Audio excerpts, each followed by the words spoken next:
Lisette duikt in de wereld van de transistorradio's. Wim die neemt ons mee naar de Rock Station. Ja. En Marion die neemt ons mee naar de leukste uitjes. Dit is Dwars door Limburg.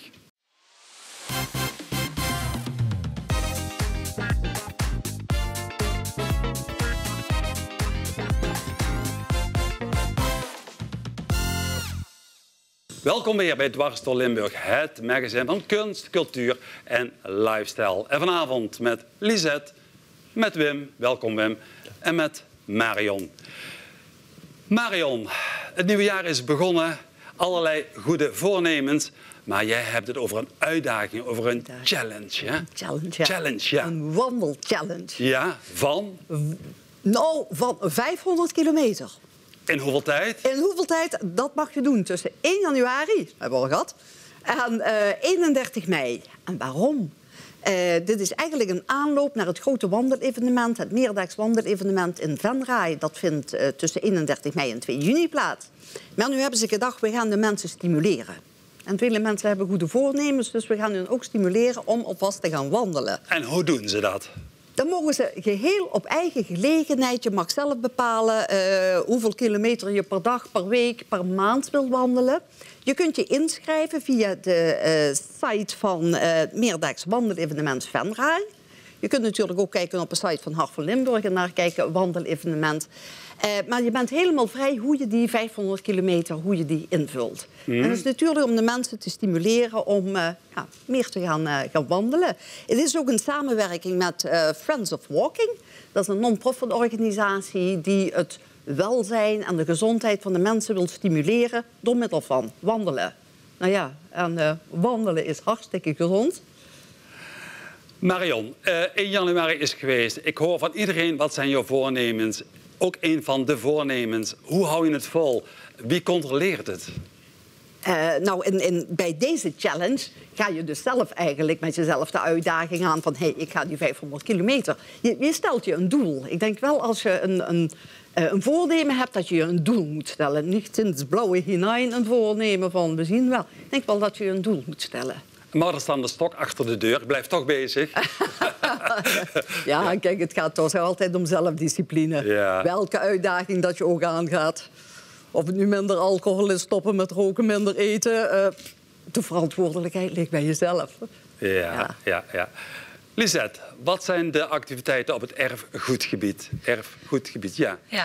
Er is een heel druk najaar geweest met heel veel leuke zaken. Maar ja... We hebben het uitvoerig behandeld, al in heel veel uitzendingen. Maar het blijft interessant, hè? Het blijft interessant, het blijft divers, het blijft voor iedereen wat. We hebben het de laatste keer nog gehad over stroop maken. Ja, reacties op gehad? Heel veel reacties op gehad. En ja, als mensen het live willen zien, dat kan inderdaad in diverse musea. Dus ook bij de Locht in Horst staat op de site te vinden. Verschillende data kunnen mensen er naartoe om te gaan kijken hoe dat gaat. Ik heb nog wat meer data gesprokkeld van lezingen en activiteiten die er zijn. En die zetten we mooi in een sheet en dan kunnen mensen er rustig even naar kijken waar ze interesse in hebben. Want zijn er eigenlijk te veel om op te noemen. Ja, dat moeten we niet uit ons hoofd willen doen. Daar vergeten we te veel mensen. En ja, daar zit toch heel vaak de energie van veel vrijwilligers in. En de passie. En dat wil ik natuurlijk niet. Ja. Nee. Wim, welkom aan tafel, welkom aan de desk, want jij bent werkzaam bij Rock Station. Ja, als gitaardocent. Wat doe je daar precies? Ik ben gitaardocent. En even waarom ik gitaardocent ben. Ik ging vroeger, toen ik 9 was, met mijn zus mee naar de gitaarles. Ik kon zelf geen gitaarles betalen. Dus ik ging mee en dan keek ik snel. En dan ging ik thuis snel even spelen wat zij gedaan had. En in no time was ik natuurlijk veel beter dan haar. Maar daar moet je er ook al een beetje aanleg voor hebben gehad. Ja, maar dat had ik. Kijk, dat blijkt achteraf, hè? Ik was de enigste in een gezin van 12 kinderen. Ik ben de middelste ergens. 7e volgens mij. Die dus echt muziek wou spelen. Toen heb ik van een bevriende kennis een ukulele gekocht voor een $10. En daar ben ik mee gaan spelen. En dat is langzaam uitgegroeid naar gitaar. En zo ben ik dus, in die hoedanigheid ben ik dus bij de Rock Station terechtgekomen. En de Rock Station zelf is eigenlijk, die worden niet geselecteerd, maar die selecteren zichzelf. Dus die kinderen geven zelf aan of ze interesse hebben om muziekles te krijgen. Die gelegenheid krijgen ze dus helemaal gratis. Dat kost verder niks. Dat wordt bekostigd door het Rijk. En dan kun je dus mensen tegenkomen die dus echt heel veel talent hebben. Maar ook die helemaal geen talent hebben. Dus daar zitten eigenlijk de smaakmakers zitten daar al?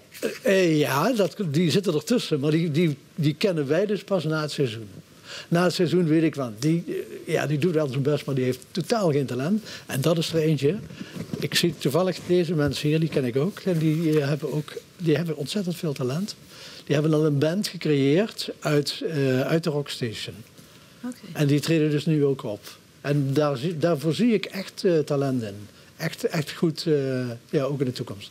Is het ook niet zo, Wim, dat iemand graag in een band wil spelen, het eigenlijk niet kan, maar toch wil? Ja, de drempel is natuurlijk erg hoog. Hè? Om er vanuit jezelf op te komen, om mensen tegen te komen die ook muziek maken. En dan ook nog niet een instrument wat je zelf speelt, maar wat iets toevoegt. Dus je moet een drummer hebben, je moet een gitarist hebben, je moet een toetsenist hebben, zangeres.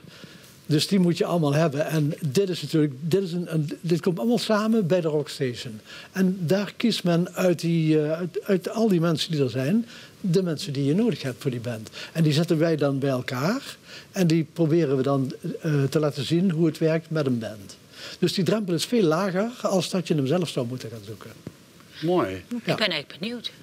Want jij speelt ukulele, je speelt gitaar, verder nog? Piano ook. Piano, basgitaar? Bas ook, ja. Als je gitaar speelt, speel je ook bas. Ja, oké. Ja, maar mijn specialiteit is gitaar. Ja.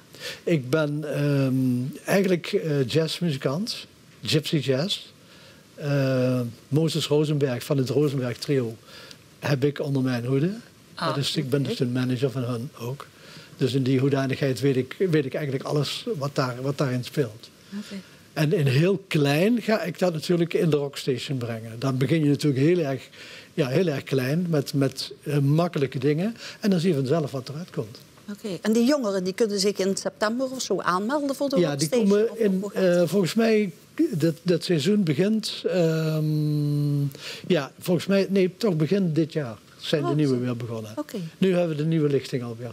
En dat is dan op basis van één dag in de week. En dat is dan, zeg maar, één groep heeft 1,5 uur per week. En de andere groep heeft 4 uur per week. Dat zijn dan deze hebben dus 4 uur per week. Wim, kan het zijn? Hè? Vorige week vond in de Grestwaarfabriek de nieuwjaarsreceptie plaats. Ja. Dat ik daar een bandje gezien heb. Ja, ik heb jou een appje gestuurd met een opname van het kerstconcert. We hebben er naartoe gewerkt. Dus met de mensen die wij onder onze hoede hebben, hebben we daar naartoe gewerkt om een goed lied te hebben. En daar hebben we een kerstlied voor gespeeld, om in de kerstsfeer te blijven natuurlijk. En dat hebben ze dus gedaan. Ik vond het echt heel erg goed gedaan. Mooi. Kijk. Vorige week vond de première plaats van Gedraag O. Het gaat over een vriendengroep in Horst en een van die vrienden, Guus Jansen, we weten het allemaal, is helaas overleden. We hebben een verslag daarvan. Zenuwachtig voor vanavond?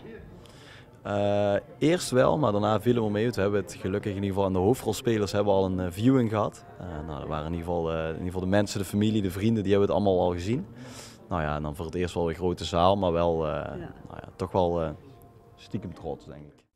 Een vuist tegen zinloos geweld is het thema van de documentaire.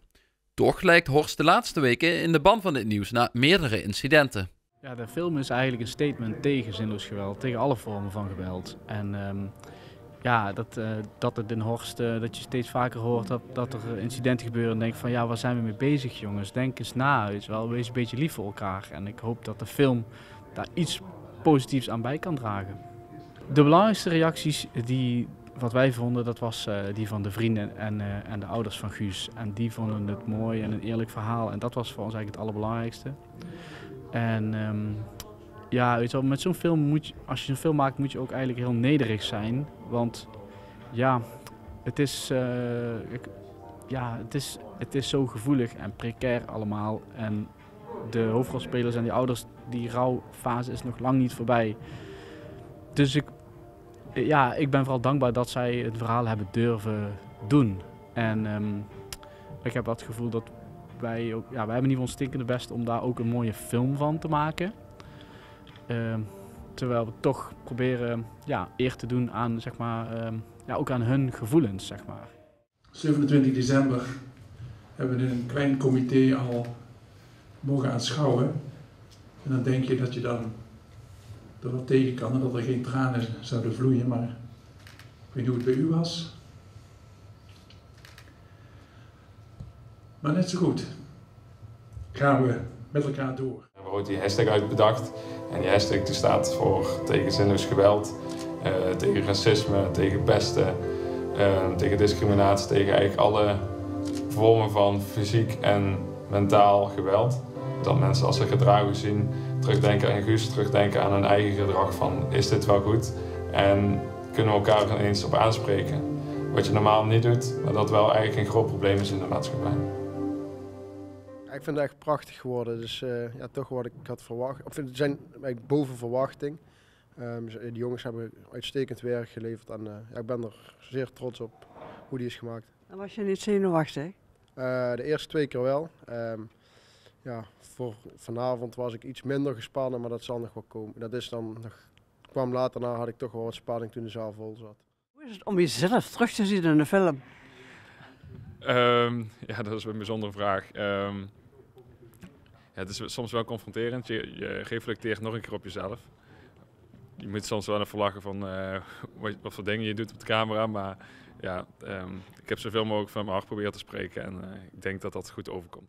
Die film is voor Guus, maar die film is ook voor jullie. En ik weet hoe moeilijk het is voor jullie om jullie verhaal zo te delen. En dat mensen massaal gaan zien. En dat het...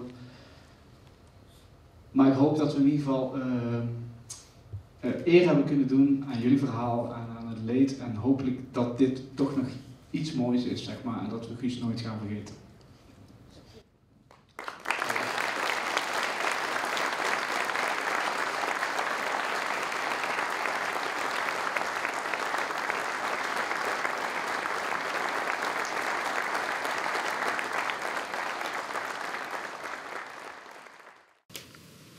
Wat moet dat verschrikkelijk zijn? Ik bedoel, buiten de vrienden dan voor die ouders, hè? Om dat mee te maken, om dat terug te zien. Dat terug te zien, hè? Ja, en vooral een documentaire wordt alles exact nagespeeld en dan terug bijna in de werkelijkheid. Maar ja, de werkelijkheid is er niet, want Guus is er niet meer. Dan had je het andersom gedraaid. Ja. Dat het niet gebeurd was. Ja. Vreselijk, ja. Maar muziek verbindt, Lisette. We gaan terug in de tijd. We gaan naar de tijd van de transistorradio. Klopt. Ja. Bij de omroep hebben ze in Kelder een prachtige plek waar heel veel oude apparaten staan. Mm. En ik dacht van, wat mooi om dan van nu naar toen terug te gaan. We hebben zojuist een afbeelding gezien van een jongeman met oortjes in. Nu zo'n oude transistorradio die heel stoer was in de jaren 80. Mm. En hier beneden in de kelder staat dan een van de eerste transistorradio's. Flink zwaar van de batterijen. Wat is er gebeurd in die tijd? Dat is gigantisch. Heel veel. Want ik kan me nog herinneren, in 1964 had ik ooit ook een transistorradiootje gekocht. Dan moest je dan bij de wasmiddelen moest je dan een emmertje sparen. Mm-hmm. Zo'n klein Sharp was het. En inderdaad, zo'n klein dingetje. En wat was ik toch blij met een schel geluid.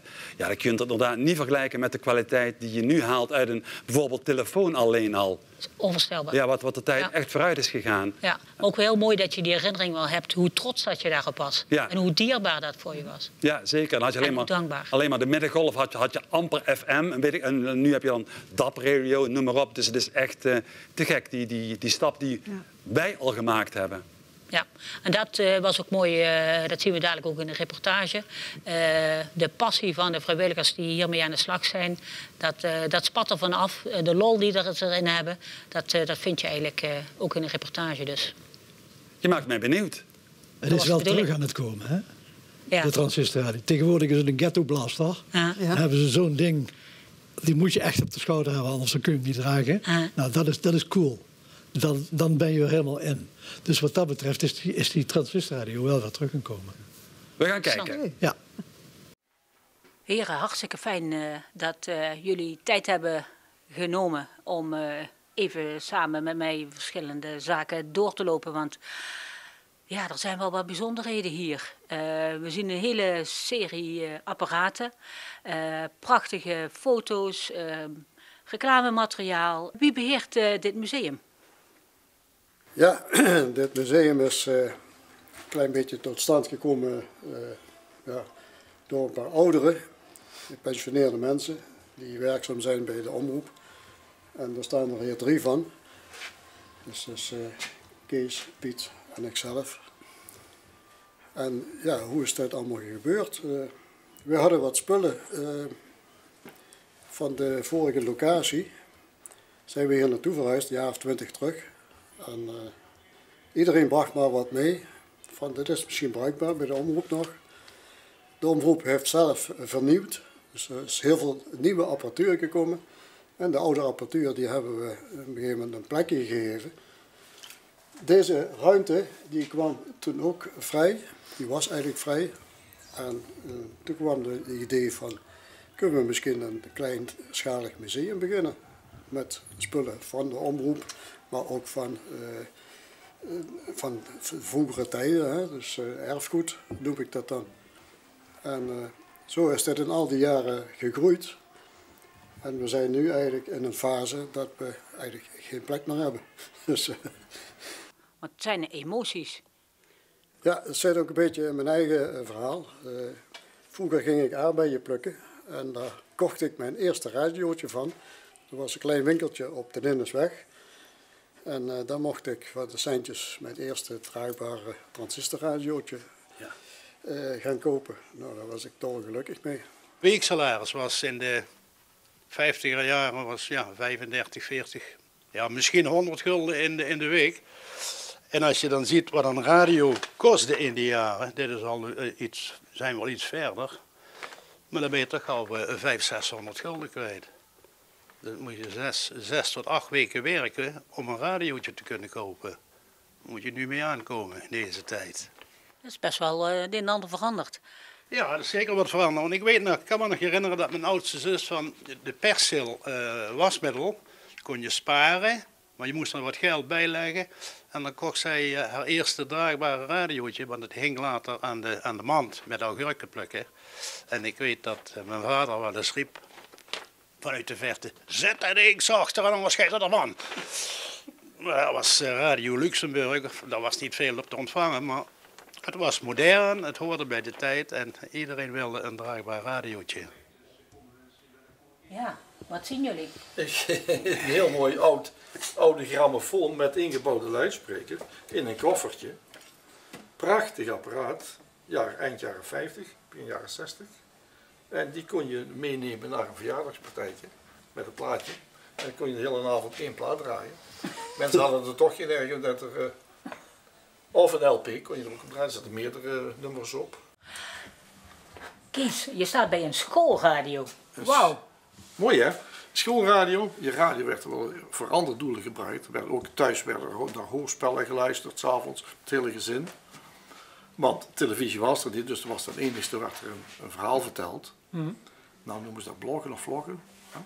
Maar dat was vroeger gewoon, elke avond was er iets op de radio. Zo hadden scholen ook een radio, die stond meestal bij de conciërge in zijn lokaal.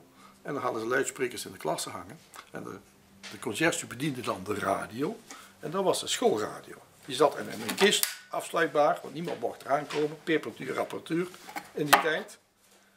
En dan werd er in de school ook nog een hoorspel geluisterd. Of naar een of andere uitzending over deltawerken en dergelijke. Dat werd dan in alle klassen uitgezonden. Met schoolradio. En die werden door Siemens ook gebouwd, speciaal voor school. Ger, ik zie je ogen twinkelen. Je hebt een apparaat vast wat je echt heel bijzonder vindt. Vertel. Ja, het ziet er een beetje bekreukeld en onfatsoenlijk uit. Dit is een membraanluidspreker. Dat is een van de eerste luidsprekers. De Siafoon van Telefunken. Telefunken is een heel bekend merk, ook op ander gebied. En het heeft een beetje een nostalgische inslag. Wij hadden dit ding vroeger als tweede luidspreker ergens in de huiskamer staan. Want de radio stond in de keuken. En ja, daar kwamen we in principe alleen maar als er zondags iets met de kerk te doen was of de paus kwam erop. Paasboodschap en het weerbericht. Hè. Maar dan had je dus in een andere ruimte nog een luidspreker nodig. En dat was deze luidspreker. Op toestel staat, dit apparaat werkt alleen als er 2 kwartjes worden ingeworpen. Ja. Hoeveel kwartjes hebben jullie erin gegooid? Niks, we hebben hem, althans, hier heeft hem omgebouwd naar gratis. Dit is voor mij het bijzonderste apparaat hier in de kelder uit die jaren, uit de vroegere jaren. Dit is tot 2007 is het einde telexverkeer in Nederland en het is geïntroduceerd in 1933. Het is de voorloper, goed opletten, van de moderne mail. Je gaat nu op je telefoon, als je dat ding hierbij legt, met dat ding kun je bijna alles met je mobiel. Als je een bericht wilde versturen naar een ander bedrijf of naar de andere kant van de wereld, dan ging dat via een kabel. Want het eerste wat ze gedaan hebben is een kabel leggen van het vasteland van Europa naar het vasteland van Amerika. Dus een draadverbinding. Je hebt een toetsenbord. Dat heb je thuis ook. Je hebt een toetsenbord achter je laptop. Je toetst een bericht in en dat gaat naar de ontvanger. Nou, zo werkt het hier ook, alleen een beetje anders. En een beetje omslachtiger. Een kopie. Je hebt altijd een bewijs dat je bericht verzonden is, want dat wordt via een ponsband wordt dat opgeslagen. Hebben jullie nog verder contacten, bijvoorbeeld uit Neerkant, het prachtige museum Techniek met een ziel? Dat is een heel mooi museum, ja. Dat is best de moeite waard voor de mensen die er nooit geweest zijn om daar eens een bezoek te brengen. Dat is eigenlijk een voorbeeld zoals wij het graag zouden zien, maar dat is nog een verre droom. Ja. Ja, dat is hier niet haalbaar. We zijn al tevreden als we scholieren hier binnenkrijgen, scholen en mensen die interesse hebben in de oudere techniek. Dan zijn we goed op weg. En om er een echt museum van te maken, een mooie expositie, ja, daar moet nog aan gewerkt worden. Maar ik heb de stille hoop dat straks als wij vertrekken aan de grote reis, dat er anderen zijn die het overnemen. Daar houden we het voorlopig maar op. Mooi om te zien, Lisette. Ik moest heel even denken aan het WhatsApp, aan berichtjes versturen. Hè? Dat is eigenlijk hetzelfde. Heeft er veel van weg. Ik moest ook even naar morsen denken. Ja. Een draaiorgel had je ook zo'n boek met vergelijkbare gaatjes. Ja, en ik heb nog een weefmachine, een jacquardpatroon moeten maken per kaart. En dan, als dan alles door de machine ging, dan stond er mijn naam op het textiel. Dus dat is toch echt uit de techniek van die tijd. Ja. Marianne, ik zie jou fronsen. Ja, bijzonder. Ja. Ja, maar niet vragen hoe het werkt. Nee, dat hoeft ook niet, is er niet per se. Maar dan ga ik rustig een keer hier beneden kijken. Maar op een gegeven moment zie je die parallellen en dat maakt het interessant. Ik wil er graag nog even op inhaken. Ja. Dat ponsbandje. Ja. Ik ben ook componist, dus ik schrijf best wel veel muziek. En ik heb voor mijn kleinkinderen een wiegeliedje geschreven. Toen ze net, zeg maar, 1, 1,5, 2 jaar waren. Een wiegeliedje geschreven. En dat heb ik met een goede vriend van mij, Timo Gijzen, goede muzikant ook, heb ik dat ook op een ponsbandje gezet. En dat hebben we zo bewerkt dat hij dus een eindeloze lus heeft. En je draait aan dat wieletje.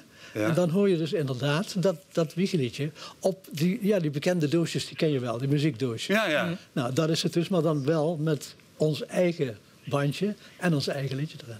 Het heeft niemand. Kijk, het is geen eindeloos verhaal, maar een eindeloos liedje. Absoluut, en eindeloos goed. Ja. Jouw tips zijn niet eindeloos, maar... Nee, maar zijn er wel een heleboel. Ja. Nou ja, we zijn hier wat terug in de geschiedenis aan het gaan. Ik heb een tip over tegelen. En als we denken aan tegelen, dan denken we aan klei. Dan denken we aan dakpannen, aan bakstenen, maar ook aan keramiek. En in Tegelen is de Tienschuur, dat is een keramiek opleidingscentrum en ook expositieruimte, is gelegen op het terrein van kasteel Holtmühle. En daar kun je iedere vrijdagmiddag daar deelnemen aan een rondleiding. Je gaat dus naar het museum toe. En er zijn gidsen aanwezig en die kunnen je dan ook tekst en uitleg geven over de aard van de keramiek die er te zien is en dergelijke. Vanaf 26 januari is er een bijzondere tentoonstelling vanwege het 40-jarig jubileum van Niek Hoogland, de Tegelse pottenbakker. En de expositie heet ook Niek Hoogland Tegelt Aardewerk. En hij gebruikt ook hele oude technieken die vroeger ook al gebruikt werden met slip en dergelijke. Dus wel heel bijzonder om te zien. Ja. En je bent nog in Weert geweest, hè? Of je gaat naar Weert? Ja, in Weert daar kun je een bijzondere wandeling maken. Die is 8 kilometer lang. En dan ga je street art bekijken. Dus Weert wil zich meer verfraaien.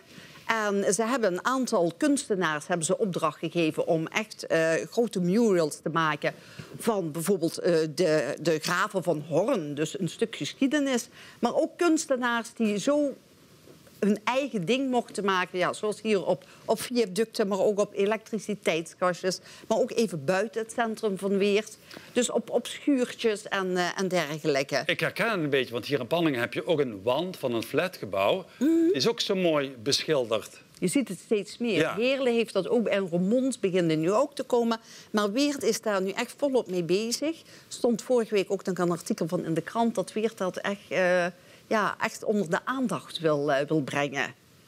En je leert wat van de geschiedenis van Weert. Als je bijvoorbeeld naar Taverne de Munt gaat, die is gelegen in de Muntpassage, daar werden vroeger de munten van de graven van Horne geslagen. Dus je leert ook nog iets over de geschiedenis Zo komen we zo aan die naam.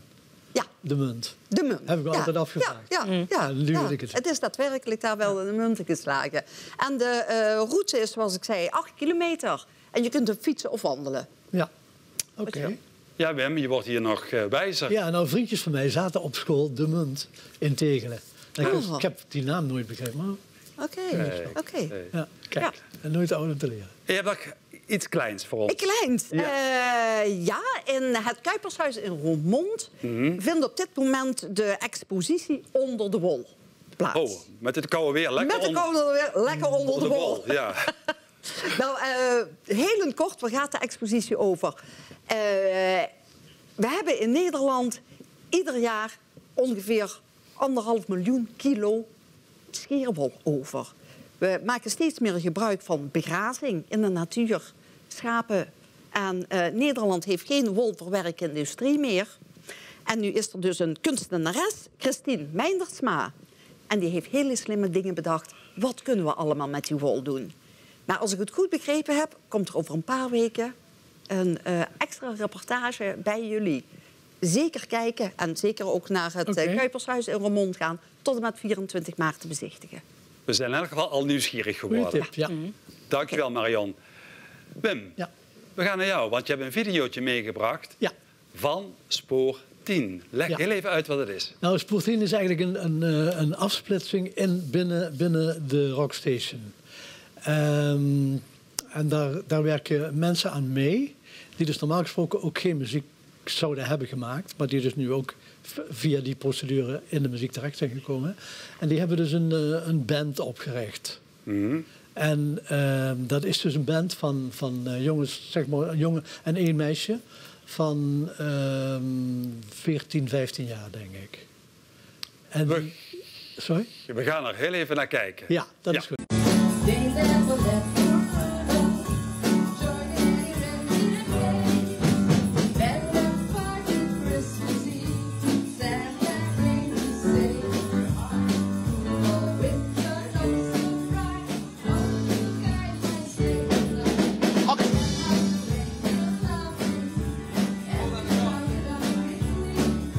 Ze is heel wel gezien als ze op de telefoon zit te kijken, dat ken je wel.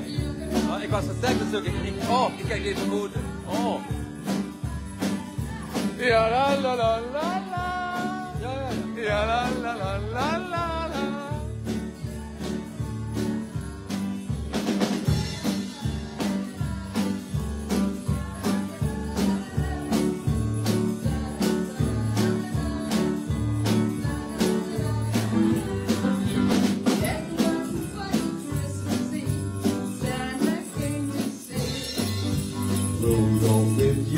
oh so bright, won't you guide my sleigh tonight?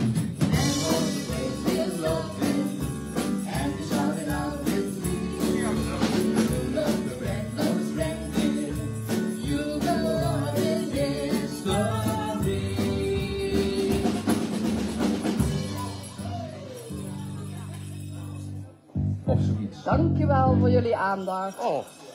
Fijne feestdagen. Oh. En een goede afgelopen? Oké. Hoi. Merry Christmas. Mooi weer om te zien. Ook al gaat er dan een keer een nootje fout. Ja, maar dat de sfeer is alleen normaal. al. Dat is heel normaal. Ja. Tuurlijk. Het zou juist niet fair zijn om het niet fout te laten gaan. Mm. Deze jongen bijvoorbeeld, Sim, die zit in een rolstoel. Die kan niet lopen. Maar daar hebben we een liedje mee gemaakt.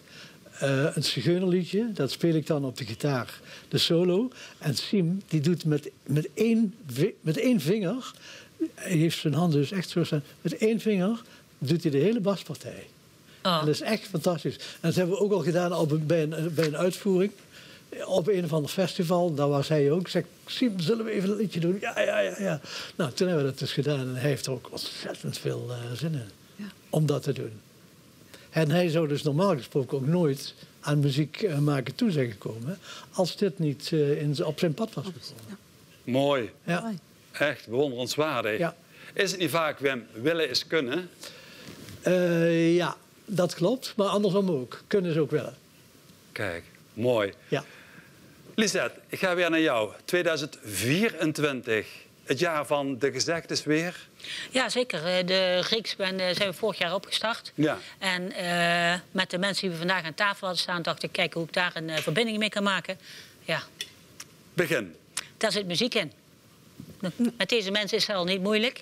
Mm-hmm. Dus ik heb even nagekeken, wat betekent dit? Nou ja, dat weten we eigenlijk wel. Daar zit energie in, dat is lekker vlot. Of daar kun je wel wat mee verdienen. En als je nog net een beetje een laagje dieper gaat met zoeken... dan blijkt dus dat muziek bij de hersens binnenkomt op de plek waar ook de stress ontstaat. En daarmee kun je dus met muziek zorgen dat er balans is. En kun je dus die stress verminderen. Dus daar heeft het spreekwoord of dat gezegde mee te maken. Ja. Muziek brengt ook heel veel teweeg in die hersenen. Ik heb pas van een hersenchirurg gehoord dat een jazzmuzikant, terwijl hij dus muziek maakt en dus improviseert, dat hij meer hersencellen gebruikt als een hersenchirurg bij een hersenoperatie. Dat hebben ze dus kunnen meten ook. Dus dan kun je nagaan wat dat allemaal om daarop in te haken met wat het allemaal teweeg brengt. Mm-hmm. Ja. Fantastisch toch? Ja. En juist bij jazz, omdat dat vaak... Nee, dat is een ingewikkelde soort muziek. Ja.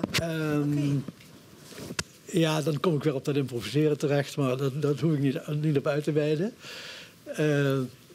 Ik ben de mening toegedaan dat een jazzmuzikant nooit improviseert, maar gewoon put uit alles wat hij in zijn hoofd heeft, uit het verleden. En dat op het moment dat hij dat er geacht wordt dat hij muziek maakt, dat hij daaruit put. En dan noemt men dat improviseren. Maar dat is niet. Nee.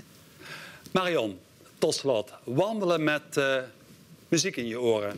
Of zijn er ook wandelaars die gewoon helemaal niets in hun oren hebben. Maar de laatste tijd zie je iedereen sporten, fitnessen, allemaal met die oortjes in. Ja, ik zelf niet. Nee. Nee, als ik in de natuur ga wandelen, dan hoor ik liever de natuur dan dat ik... liever de vogels fluiten. Ja. Maar misschien is dat ook weer voor motivatie om harder te lopen, te rennen. Ik heb geen idee. Wat ik wel heb begrepen van heel veel mensen, die hebben een podcast. Mm-hmm. Ja, daar kan je me wel iets bij voorstellen. Maar ja, ik denk, je luistert hierna of je ervaart de natuur om je heen. Maar... Ja. Moeilijke combi, hè? Ja, voor jou? Voor mij wel. Voor mij wel. Het is het een of het ander. Dan ga ik thuis wel zitten lezen.